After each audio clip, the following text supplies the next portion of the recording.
سورۃ الحجرات کی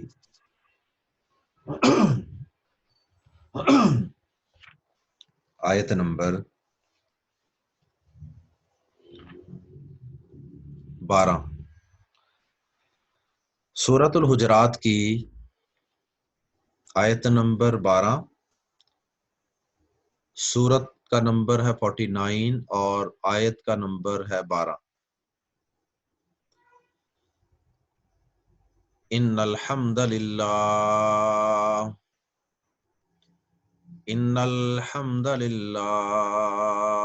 والصلاة والسلام علی رسول اللہ اما بعد۔ اعوذ باللہ السمیع العلیم من الشیطان الرجیم من ہمزہ ونفخہ ونفثہ۔ بسم اللہ الرحمن الرحیم۔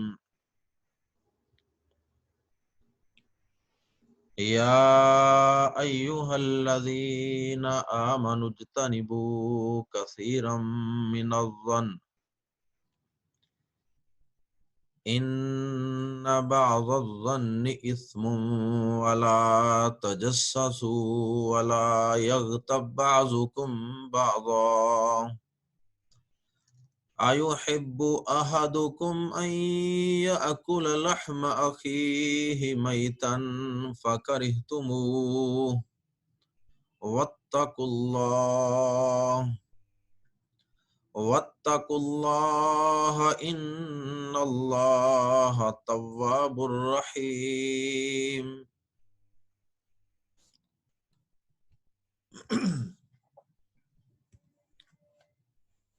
پہلے لفظی ترجمہ کرتے ہیں۔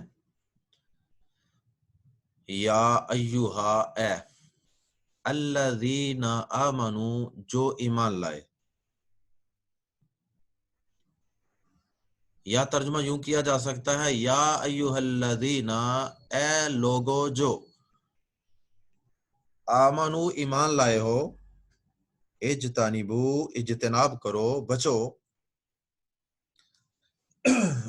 اجتنبو کو اگر اکیلا پڑھیں گے تو اس کے شروع والے الف کے نیچے زیر لگائیں گے اجتنبو، اور اگر پیچھے ملا کے پڑھیں گے تو آمنجتنبو،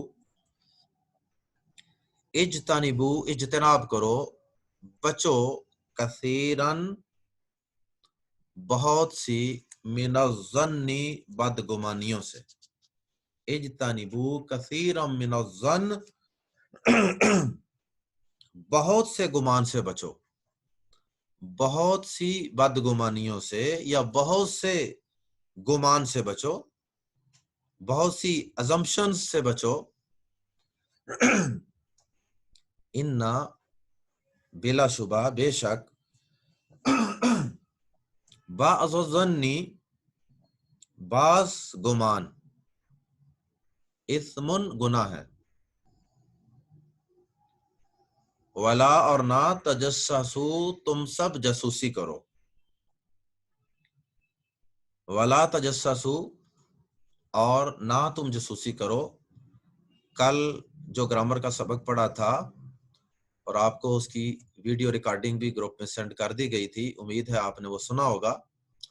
اس کے اندر ہم نے یہ سبق بھی پڑھا تھا کہ جب لا کے بعد، لا کے 3 استعمال پڑھے تھے، لا کے بعد جب فعل ہو اور اس فعل کے آخر میں واو الف ہو یا جزم ہو تو وہ لا کس لیے ہوتا ہے؟ روکنے کے لیے، منع کرنے کے لیے۔ اس لیے یہاں اس کا ترجمہ کیا کر رہے ہیں؟ اور مت جاسوسی کرو اور نہ جاسوسی کرو، ولا تجسسو اور نہ جاسوسی کرو، اور جاسوسی کا معنی ٹو کرنا، کسی کے عیب ڈھونڈنا، کسی کے نقائص ڈھونڈنا۔ ولا یغتب اور نہ غیبت کرو، اور نہ غیبت کرو، یا ترجمہ کر سکتے ہیں اور نہ غیبت کرے، یہ بھی وہی لا ہے۔ دیکھ لیجئے اس کے بعد آنے والا جو فعل ہے یغتب، اس کے آخر میں جزم ہے، تو یہی قاعدہ ہم نے پڑھا تھا، فعل کے آخر میں واو الف آ جائے یا پھر فعل کے آخر میں جزم آئے تو ایسی صورتوں میں اس لا کا معنی ہوتا ہے نہیں، روکنے والا لا، مت کرو ایسا، ولا یغتب، اور نہ غیبت کرے بعضکم تمہارا بعض، بعضن بعض کی، اور تمہارا بعض بعض کی غیبت نہ کرے۔ کیا یحبو پسند کرتا ہے، یا وہ پسند کرتا ہے، یا کی وجہ سے ترجمہ یحبو کیا وہ پسند کرتا ہے، کون؟ احدو ایک، کم تم میں سے، احدو کم تم میں سے ایک، ان کے، اور اگر ملا کے پڑھیں گے تو ان کی بجائے پڑھیں گے این، یعنی نون جو ہے وہ زیادہ پرومیننٹ اور واضح نہیں ہوگا، این یا اکولا کہ وہ کھائے، لحمہ گوشت، اخی بائی ہی اس کا یا اپنا، لحم اخی ہی اپنے بھائی کا گوشت، ایحب احدکم ان یاکل لحم اخیہ، کیا تم میں سے کوئی پسند کرتا ہے کہ وہ اپنے بھائی کا گوشت کھائے، میتن جبکہ وہ مردہ ہو، میتن اس حال میں کہ وہ مردہ ہو، فا پس، کرہتمو تم ناپسند کرتے ہو، فا پس، کرہتموہ تم اسے، ہو کا معنی اسے، یعنی اس کام کو، مردہ بھائی کا گوشت کھانے کو، کرہتمو تم ناپسند کرتے ہو، فا کرہتموہ پس تم اسے ناپسند کرتے ہو،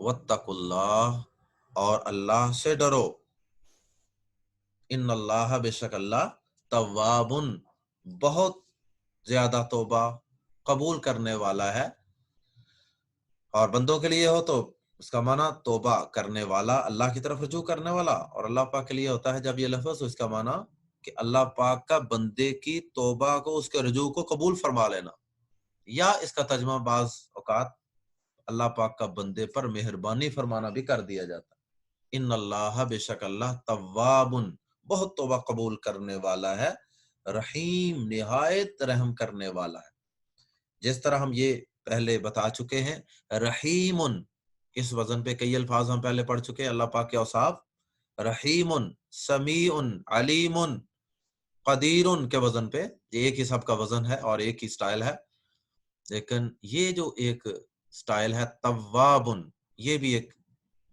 مبالغے ہی کا وزن ہے، تو اس کے اندر بھی مبالغہ پایا جاتا ہے، تواب، جس طرح جبار، تو تواب یا اواب اس کا معنی کیا ہوتا ہے؟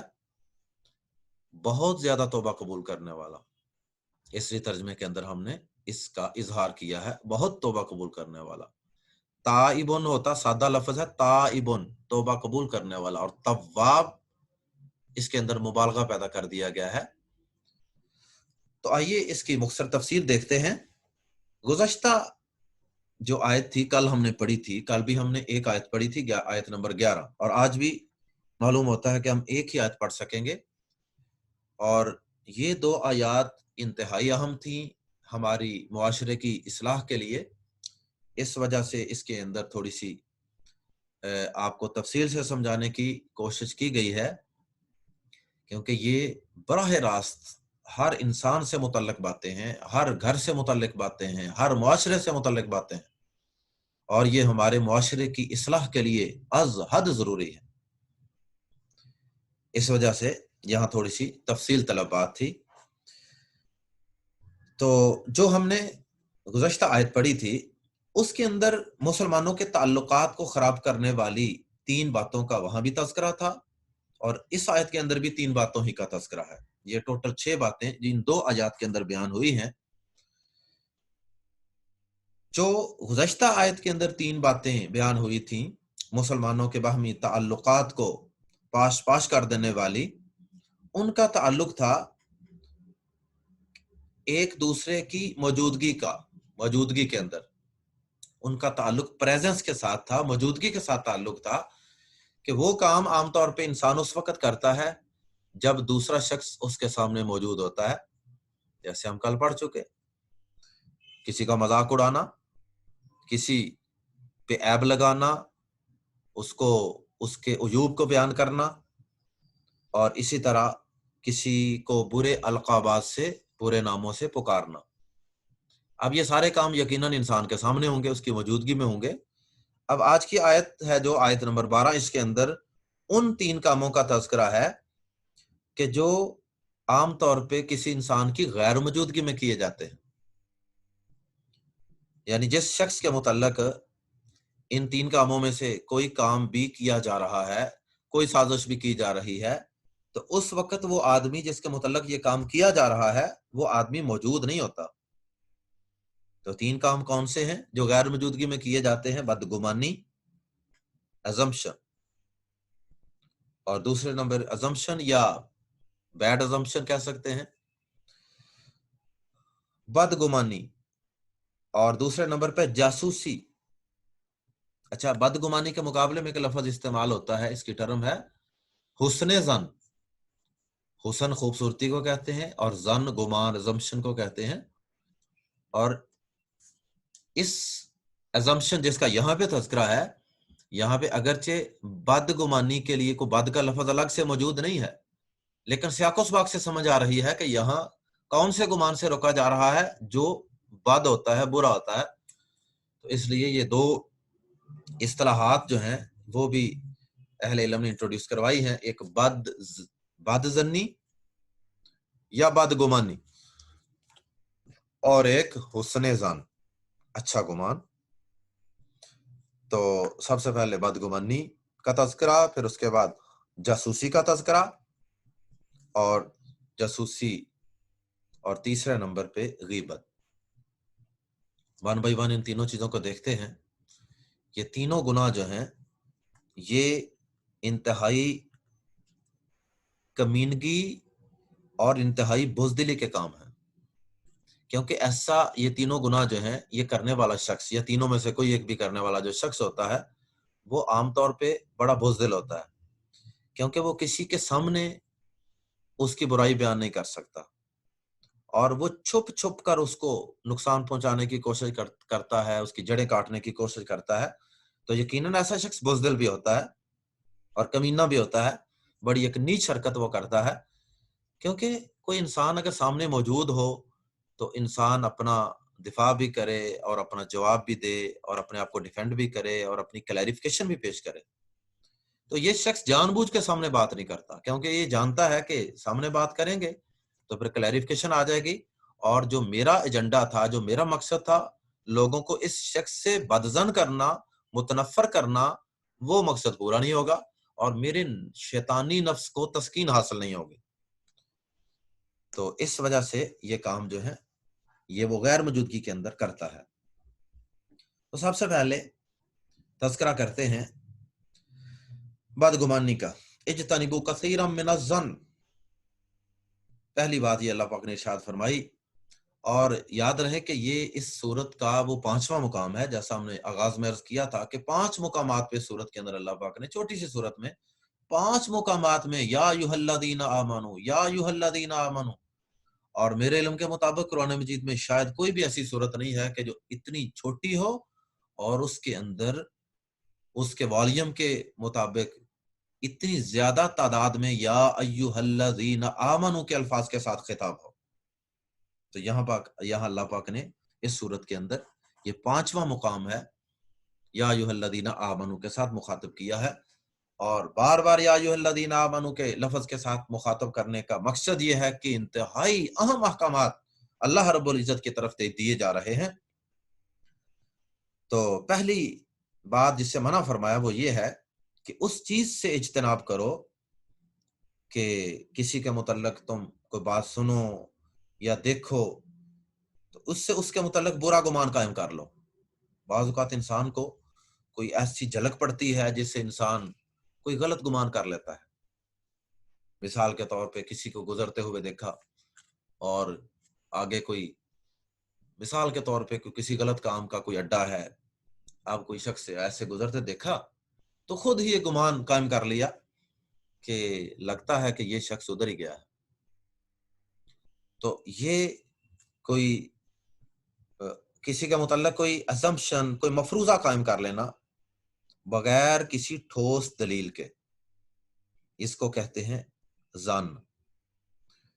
تو اللہ پاک کا اور نبی صلی اللہ علیہ وسلم کا تو مسلمانوں کو یہ حکم ہے نا کہ وہ ایک مسلمان کے متعلق اچھا گمان رکھیں، اچھی سوچ رکھیں، اچھا گمان کریں. حضرت عائشہ رضی اللہ تعالیٰ عنہ کے متعلق بھی بدگمانی کی گئی تھی، اور ایک وہ بدگمانی جو تھی وہ آگے پھر ایک بہتان کی شکل اختیار کر گئی، پورے مدینے کے اندر وہ افواہ کی شکل اختیار کر گئی، اور اس کو واقعی افک کہتے ہیں. تو افک کا معنی یہی ہوتا ہے کہ کوئی بات گھڑنا.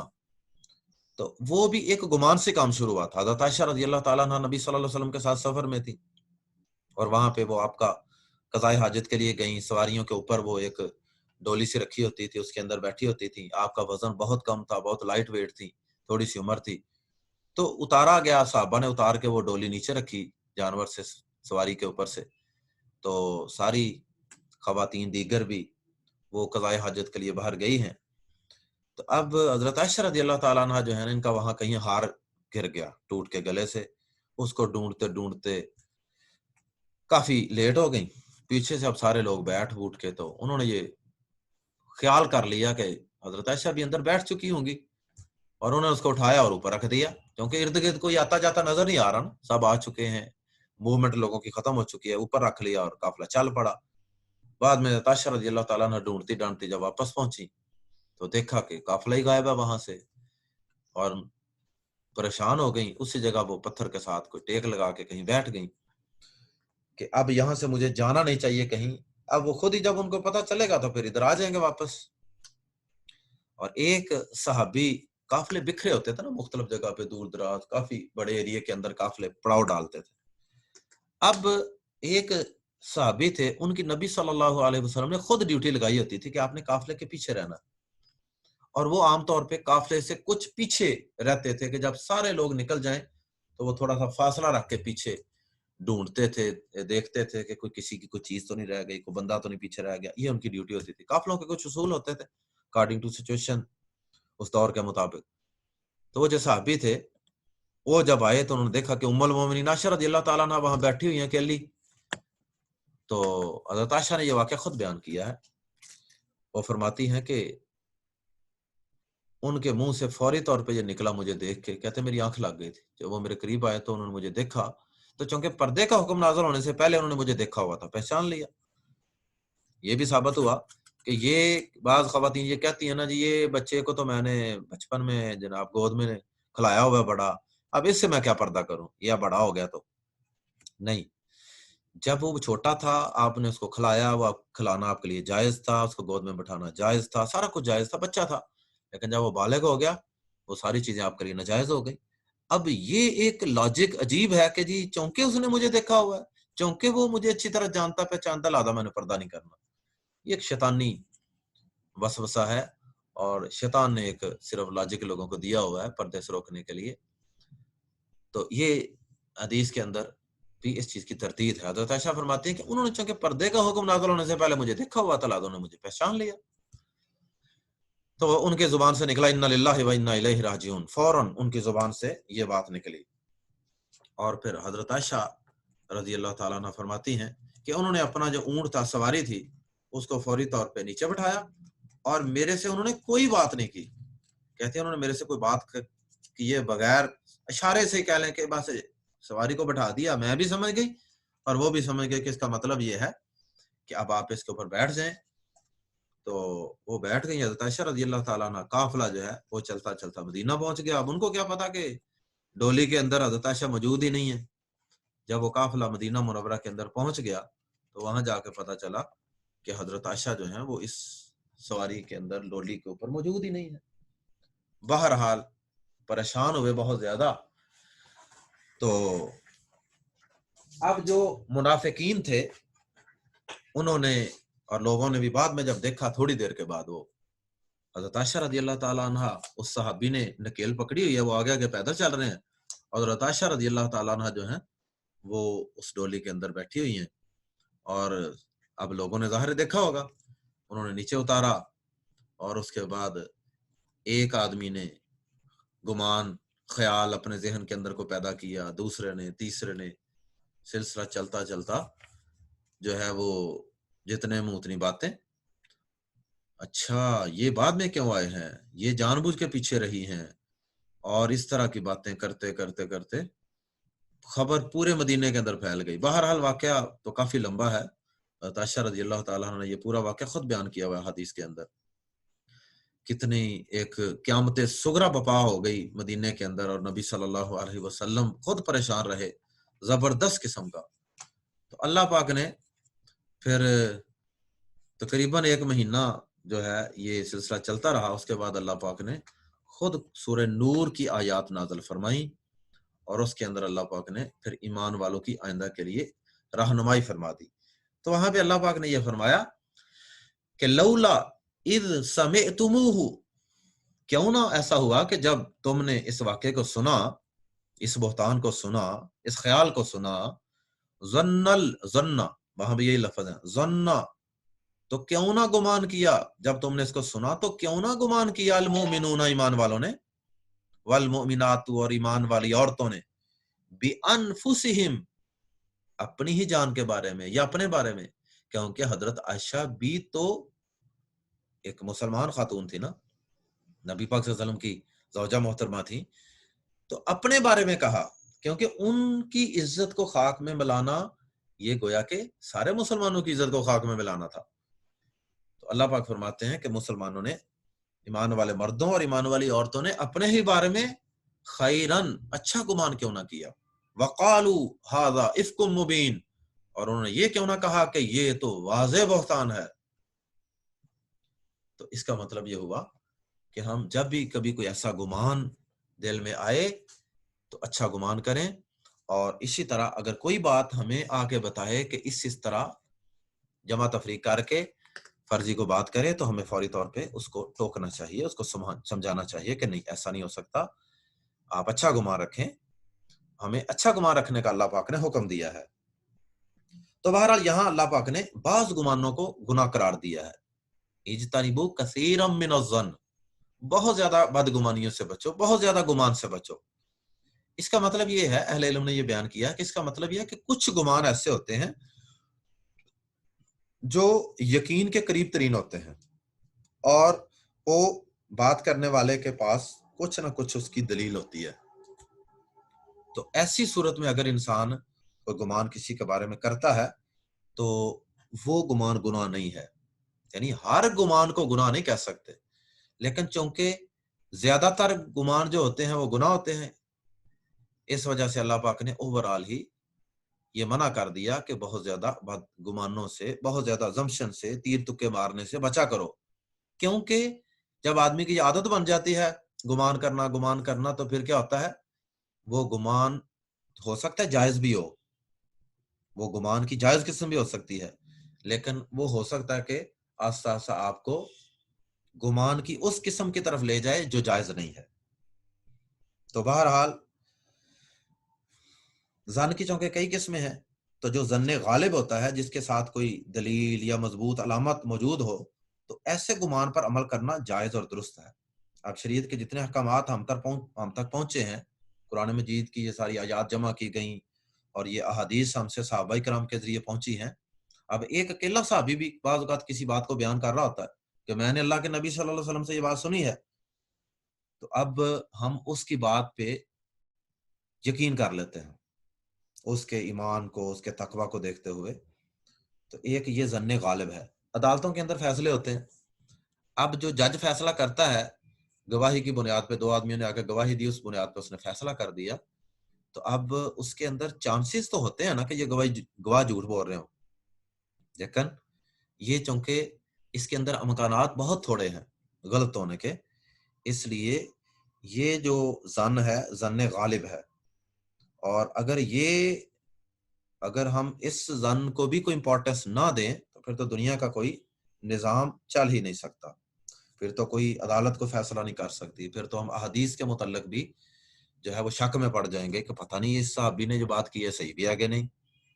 یا ہمیں یہ ذہن میں خیال آ جائے یہ جو صحابی حدیث بیان کر رہے ہیں ہو سکتا ہے ان کو کوئی بھول گیا ہو، ان کو غلطی لگ رہی ہو، تو چانسز تو ہیں لیکن بہت کم ہے. تو اس لیے ہم چونکہ وہاں زیادہ امکانات درست ہونے کے ہیں، اس لیے ہم اس بات کو مان لیتے ہیں اور اس پہ یقین کر لیتے ہیں.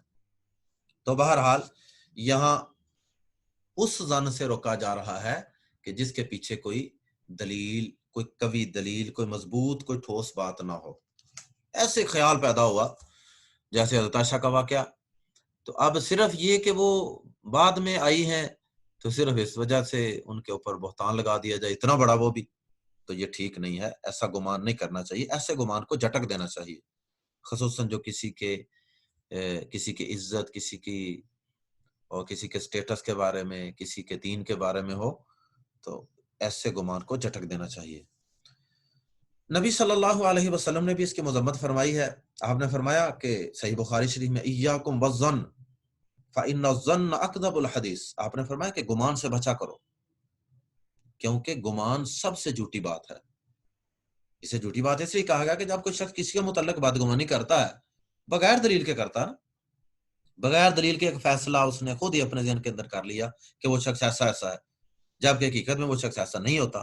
اس لیے اس کے اس فیصلے، اس کی اس کنکلوژن اور اس کے اس انالیسس کو جھوٹ کہا گیا ہے.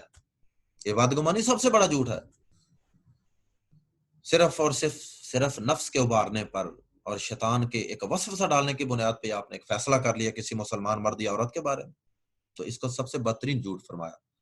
اور اللہ پاک نے قرآن مجید کے اندر ہی فرمایا سورہ یونس کے اندر، ان الظن لا یغنی من الحق شیئا، بے شک گمان ایزمپشن حق کے مقابلے میں کچھ فائدہ نہیں دیتا. ایک طرف حق بات ہے، دیکھی ہوئی باتیں ہیں، اس شخص کا کردار آپ کے سامنے ہے جو آپ نے اپنی آنکھوں سے دیکھا ہوا ہے، اور اس کے مقابلے میں ایک طرف گمان ہے. تو اللہ تعالیٰ فرماتے ہیں کہ حق کے مقابلے میں گمان کی کوئی اہمیت اور وقت نہیں ہے. اللہ اکبر. تو اس لیے بدگمانی سے بچنا چاہیے. اور امام بخاری رحمۃ اللہ علیہ نے اپنی کتاب صحیح بخاری کے اندر باقاعدہ ایک باب قائم کر کے یہ ثابت کیا ہے کہ بعض گمان جائز بھی ہوتے ہیں. مثلا انہوں نے باب قائم کیا باب ما یجوز من الظن، وہ گمان جو جائز ہے، اور اس کے اندر پھر انہوں نے احادیث ذکر کی ہیں. تو ایک حدیث انہوں نے یہ ذکر کی ہے کہ عائشہ رضی اللہ تعالیٰ عنہ فرماتی ہیں کہ رسول اللہ صلی اللہ علیہ وسلم نے فرمایا کہ ایک دفعہ آپ نے یہ بات ارشاد فرمائی کہ میں فلاں اور فلاں کے متعلق گمان نہیں کرتا کہ وہ ہمارے دین میں سے کچھ بھی جانتے ہیں. یعنی دو آدمیوں کے متعلق آپ نے اس طرح سے بات کی. اب حدیث کے ایک راوی ہیں لیس، انہوں نے فرمایا کہ یہ دونوں آدمی منافق تھے، اور اس جائز گمان سے مراد وہ گمان ہے جس کی علامات یا دلیلیں واضح ہوں. کیونکہ آپ کے سامنے ان لوگوں کے کچھ دلائل اور کچھ ان کے اعمال ایسے آپ کے سامنے واضح تھے، اس بنیاد پہ آپ نے یہ کہہ دیا کہ فلاں فلاں جو آدمی ہے نا، ان دونوں کے متعلق میرا یہ گمان نہیں ہے کہ وہ ہمارے دین میں سے کچھ بھی جانتے ہیں. یہ امام بخاری رحمۃ اللہ علیہ نے، یعنی وہی بات جو شروع میں میں نے عرض کی کہ اگر کوئی پختہ، کوئی دلیل، کوئی آنکھوں سے دیکھی، کوئی قوی قرینہ موجود ہو تو پھر آدمی کو کسی کے بارے میں گمان کر لے تو بات اور ہے. لیکن جہاں ہمیں گمان کرنے کی کوئی ضرورت ہی نہیں ہے، وہاں ہمیں یہ اس چکر میں پڑنے کی ضرورت ہی کیا ہے کہ وہ آدمی کیسا ہے. ہاں کہیں ضرورت پڑ گئی ہے کسی کام میں تو چلے وہاں تو بندہ دیکھے کہ بھائی یہاں گمان جو ہے یہ گمان کی جائز قسم ہے. تو جہاں ہمارا کوئی کسی سے لینا دینا ہی کوئی نہیں ہے، ایسے ہی صرف شیطان کو راضی کرنے کے لیے، اپنے نفس کو خوش کرنے کے لیے، کسی کی عزت کو خاک میں ملانے کے لیے ہم ایسا کرتے ہیں، تو یہ طریقہ درست نہیں ہے. اچھا، جہاں بدگمانی کرنا منع ہے وہاں بدگمانی اگر پیدا کہیں ہو رہی ہو جس کے متعلق بدگمانی کیے جانے کے امکانات ہیں، اس شخص کو بھی یہ حکم ہے کہ وہ بھی بدگمانی پیدا ہونے سے لوگوں کو بچائے، لوگوں کے ساتھ تعاون کرے. وہ بھی کہ کسی کو ایسے بدگمانی پیدا ہو جائے اور وہ گناہ گار ہو، نبی صلی اللہ علیہ وسلم کی سنت ہے یہ کہ آپ بدگمانی کو دور بھی فرما دیتے تھے. اور بھی کئی واقعات ہیں. نبی صلی اللہ علیہ وسلم مسجد میں اعتکاف بیٹھے ہوئے تھے اور آپ کی ایک زوجہ محترمہ حضرت صفیہ رضی اللہ تعالی عنہا جو ہیں وہ آپ کے پاس آئیں آپ سے ملاقات کے لیے. تو آپ ان کو چھوڑنے کے لیے گئے ان کا مکان تھوڑا سا دور تھا مسجد سے، چنانچہ نبی صلی اللہ علیہ وسلم ان کے ساتھ نکلے اعتکاف کی حالت میں۔ اعتکاف کی حالت میں جائز کچھ کام ایسے ہیں کہ جن کے لیے آدمی، جو انتہائی ضروری کام ہے ان کے لیے آدمی گھر سے مسجد سے گھر جا سکتا۔ اس حدیث سے یہ بات بھی معلوم ہوتی ہے۔ ہمارے ہاں بہت سی پابندیاں لوگوں نے اعتکاف کے اندر بھی اپنی طرف سے بنا رکھی ہیں، کئی تو بولتے بھی نہیں ہیں، وہ چمچ کے ساتھ بلاتے ہیں کھڑکا کے، تو ایسی چیزیں نہیں ہیں۔ بہرحال انتہائی ضرورت ہو، انتہائی مجبوری ہو، جیسے یہ مجبوری تھی، مدینے کے حالات اس طرح کے تھے، گلیاں اس طرح کی تھیں، اندھیرا تھا، تو غالباً یہ فجر کی نماز کے فوراً بعد کی بات تھی۔ تو نبی صلی اللہ علیہ وسلم جو تھے انہوں نے ان کو گھر تک چھوڑ کے آنے کی ضرورت محسوس کی، تو آپ ان کے ساتھ گئے۔ تو رستے میں دیکھا کہ دو انصاری صحابی ہیں، وہ آپ کے پاس سے گزرے ہیں۔ انہوں نے نبی صلی اللہ علیہ وسلم کو دیکھا اور آگے بڑھ گئے، یعنی جلدی جلدی کھسک گئے۔ آپ نے ان دونوں کو واپس بلایا، فرمایا ادھر آؤ۔ جب وہ ادھر آئے تو آپ نے کہا کہ یہ میری بیوی ہیں صفیہ بنت حی۔ تعارف کروایا، ظاہر ہے انہوں نے برقع شرقہ پہننا ہوگا، پردے میں ہوں گی، شک ہو سکتا ہے یہ منہ دے رہے، پتہ نہیں کدھر نبی صلی اللہ علیہ وسلم کس عورت کے ساتھ جا رہے ہیں۔ انہوں نے کہا سبحان اللہ یا رسول اللہ صلی اللہ علیہ وسلم، بھلا ہم آپ کے متعلق ایسا گمان کر سکتے ہیں؟ آپ نے یہ کیسے سوچ لیا؟ تو نبی صلی اللہ علیہ وسلم نے اس وقت فرمایا تھا، صحیح بخاری شریف کے الفاظ ہیں، آپ نے فرمایا کہ ان الشیطان یجری من الانسان مجری الدم مجرى الدم وانی خشیت ان یلقی فی انفسکما شیئا۔ فرمایا کہ شیطان انسان میں خون کے گردش کرنے کی طرح پھرتا ہے، یعنی اس طرح وہ خیال اور وسوسے، جس طرح خون انسان کی باڈی کا جسم کا حصہ ہے نا، شیطان بھی اسی طرح انسان پہ حاوی ہے، وہ برا وسوسہ پیدا کرنے میں کوئی دیر نہیں لگاتا۔ تو فرمایا کہ میں ڈرا کہ وہ تمہارے دلوں کے اندر کوئی بات نہ ڈال دے۔ ثابت ہوا کہ کوئی کسی جگہ بدگمانی پیدا ہونے کا خدشہ ہو تو انسان کو خود اس کو دور بھی کر دینا چاہیے۔ اللہ اکبر۔ دوسرا جس چیز سے منع کیا وہ ہے تجسس، ولا تجسسوا، اور فرمایا کہ اور جاسوسی مت کرو، تجسس مت کرو۔ ظاہر ہے تجسس کا معنی ہوتا ہے کہ کسی چیز کو کی اس کی حقیقت معلوم کرنے کے لیے ہاتھ کے ساتھ اس کو ٹٹولنا، ہاتھ کے ساتھ اس کو ٹوٹا کے دیکھنا کہ یہ کیا چیز ہے، اس کو کہتے ہیں جاسوسی لغت کی زبان میں۔ تو اس کا معنی کسی کی خفیہ باتیں معلوم کرنا، کسی کی خفیہ خامیاں معلوم کرنا، کوئی دو آدمیوں کی آپس کی کوئی سیکرٹ بات ہے اس کو کان لگا کے سننے کی کوشش کرنا، یہ ساری چیزیں ناجائز ہیں۔ دو آدمی باتیں کر رہے ہیں، ان کا فون ریکارڈ کر لینا، یا کسی کے موبائل کے اندر سے اس کی کوئی پرسنل کسی کے ساتھ کوئی چیٹ ہے اس کو دیکھ لینا اور اس کو پھر بدنام کرنا، بے شک وہ غلط بھی کیوں نہ ہو، لیکن ہمیں اسلام اس بات کا حق نہیں دیتا کہ ہم کسی کی برائیوں کو خود تلاش کریں۔ اللہ اکبر۔ دیکھیں پچھلی آیت کے پہلے حصے کے اندر کیا تھا کہ بدگمانی نہیں کرنی۔ اب جب کسی کے بارے میں آدمی بدگمانی کرتا ہے نا، برا خیال اپنے ذہن میں بٹھا لیتا ہے، تو اگلا سٹیپ کیا ہوتا ہے؟ پھر آدمی وہ جو اس نے ایک ازمپشن قائم کر لی اپنے ذہن کے اندر کسی کے بارے میں، اب اس کو سچا کرنے کے لیے وہ اس کی برائیاں ڈھونڈتا ہے۔ سچا بھی تو کرنا نا، کوئی اس میں رنگ بھی تو بھرنا ہے، کوئی دلیل بھی تو ڈھونڈنی ہے۔ پھر وہ ٹو میں رہتا ہے، کبھی ادھر کبھی ادھر، کبھی اس کو پوچھ کبھی اس کو کہ، تاکہ کوئی ایک دو تین چھوٹی موٹی دلیلیں میرے ساتھ مل جائیں اور میں یہ بات آگے اور پوری شد و مت کے ساتھ بیان کر سکوں۔ اس لیے اللہ پاک نے اگلے سٹیپ جاسوسی سے بھی منع کر دیا۔ اللہ اکبر۔ اسلام تو پردہ، کسی کے عیب کا پتہ چل جائے، خود بخود ہی ایکسپوز ہو جائے تو اس پہ بھی پردہ ڈالنے کا حکم دیتا ہے۔ پیچھے ہم حدیث پڑھ چکے، جو کسی مسلمان کی خامی پہ پردہ ڈالے گا اللہ قیامت کے دن اس کے عیبوں پہ پردہ ڈالے گا۔ اور کجا یہ کہ آدمی کسی کے عیبوں کو خود ڈھونڈتا پھرے، اس کی اجازت نہیں ہے۔ نبی صلی اللہ علیہ وسلم نے صحیح بخاری شریف کی حدیث، آپ نے فرمایا، یہ ابھی جو میں نے حدیث سنائی یہ اسی کا اگلا حصہ ہے، جیسے حدیث کے اندر آپ نے فرمایا نا کہ گمان سے بچو، ایاکم والظن فإن الظن اکذب الحدیث، گمان سے بچو کیونکہ گمان سب سے بڑا جھوٹ ہے یا جھوٹی بات ہے۔ اور اسی کے اندر آپ نے فرمایا ولا تحسسوا، اور ٹو نہ لگاؤ، ولا تجسسوا، اور جاسوسی نہ کرو، ولا تناجشوا، اور دھوکے سے خرید و فروخت کے اندر جھوٹی بولی لگا کر ریٹ بڑھانا چیز کا، اس سے بھی مقصود دوسرے مسلمان کو نقصان پہنچانا ہوتا، اس سے بھی آپ نے منع فرمایا۔ دھوکے سے بولی نہ بڑھاؤ،